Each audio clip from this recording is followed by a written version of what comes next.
This is Australia, one of the largest countries in the world in terms of area. But Australia is in a deep mess today. Although Australia is often counted among the wealthiest countries globally, where salaries and standards of living surpass those of many developed nations, it's slowly getting entangled in a problem that could become a significant headache in the coming times. Australia is renowned worldwide for its wildlife and stunning coastline. Kangaroos, pythons, black snakes, and many other unique animals which are only found in Australia. Another thing Australia is famous for globally is its peculiar geography. Situated in the southern Indian Ocean, it is entirely disconnected from the rest of the world, making it the only country that is also a continent. When we look at the map of Australia, one obvious thing stands out. About 90% of its area is covered by deserts, which is why roughly 85% of Australia's population resides along its coastline. So if you look closely, about 85 to 90% of Australia is practically empty. Around 3/4 of Australia's population lives in Sydney, Melbourne and Brisbane, all three of which are situated on the coastline. And to further understand this population pattern, we need to delve into history, because Australia remained largely unknown throughout human history. It was first discovered by a Dutchman named William Jan in 1606 when he stumbled upon it while sailing back from Indonesia. Due to a storm, his ship drifted into the Timor Sea, where he spotted a distant island. This was Australia. William reported his discovery to his countrymen upon his return, but it wasn't until 1770 that British explorer Captain James Cook, accompanied by his crew,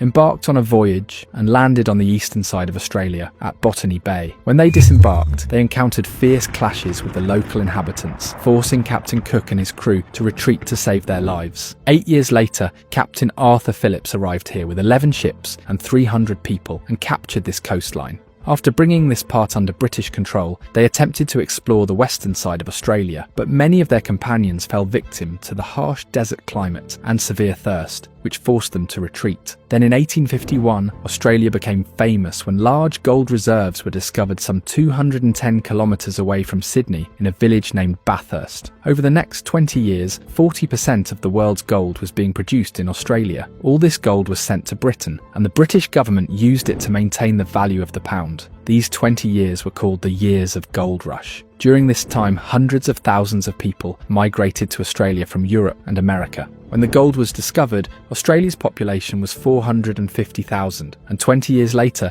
in 1871, it had reached 1.7 million. From 1871 to 1900, Australia was divided into 6 colonies. Then in 1901, these colonies merged to form a country called the Commonwealth State of Australia, and thus began Australia's journey of progress. During this time, apart from white people, no one was allowed to migrate to Australia, and this remained the policy for the next 60 years. Then finally, in 1966, the non-white immigration policy was abolished, and immigration criteria were changed to skill set rather than skin colour. Following this change, thousands of people from Asia, the Middle East and the Pacific started immigrating to Australia, and to this day, people from various cultures and countries are settling in Australia, making it a multicultural country where you will find people of every race and religion. Today, Australia is known as the friendliest country in the world, and in terms of quality of life, it ranks 8th globally, making it a dream country for many people. However, Australia is falling into a trap. In recent years, it has become one of the least affordable countries in the world.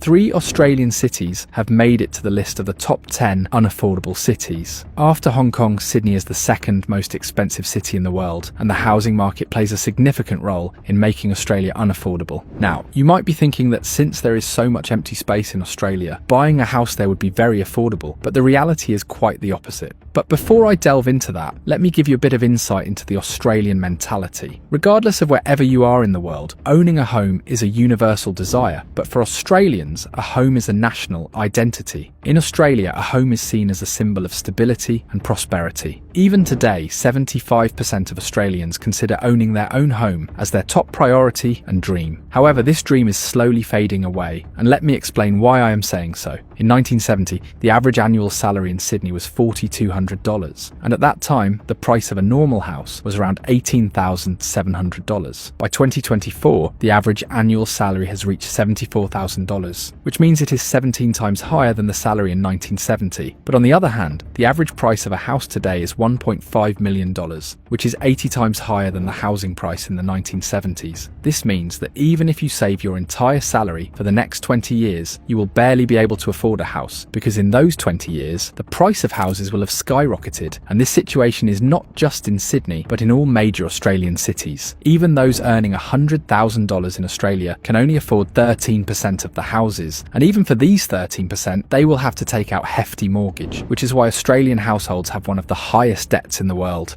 And this situation is getting worse every year. Because the Australian population is increasing by 400,000 people annually, Australia's population growth is almost double that of Canada and the USA. The biggest reason for this population growth is immigration. Every year, thousands of people from China and South Asia come to Australia. Some of them become nationals after a few years, but many spend thousands of dollars on degrees and still are not able to obtain nationality. They keep extending their visas by doing odd jobs and enrolling in various small colleges, hoping that someday they will fulfill the requirements for permanent residency. However, to accommodate such a large number of immigrants, the demand for housing exceeds the supply, and due to this gap between supply and demand, house prices in Australia are skyrocketing because 90% of Australians live in just 4 cities, despite the fact that there is a vast land lying empty between them. But the problem is that land is not suitable for development or habitation. That's why there are only these 4 cities to accommodate the rising population. Since all the jobs and universities are also in these cities, immigrants and students also flock to these cities. Now, Australia has one option, which is to impose restrictions on immigration, but doing so would have a severe impact on Australia's economy because almost 17% of Australia's economy depends on foreign students. These are the students who come to Australia for education, so that they can complete their studies and then secure a job to obtain permanent residency. The fees of universities in Australia are very high, and students coming from India, Pakistan and China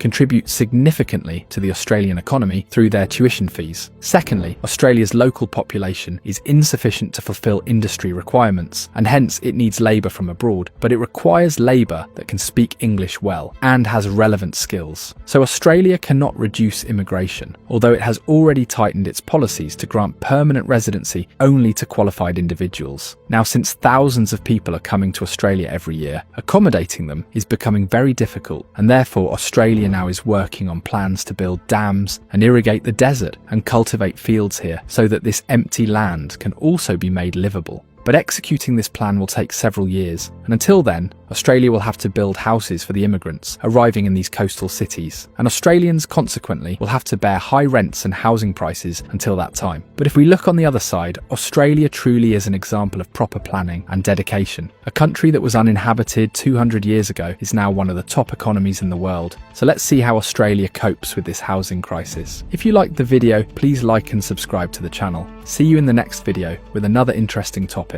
Take care.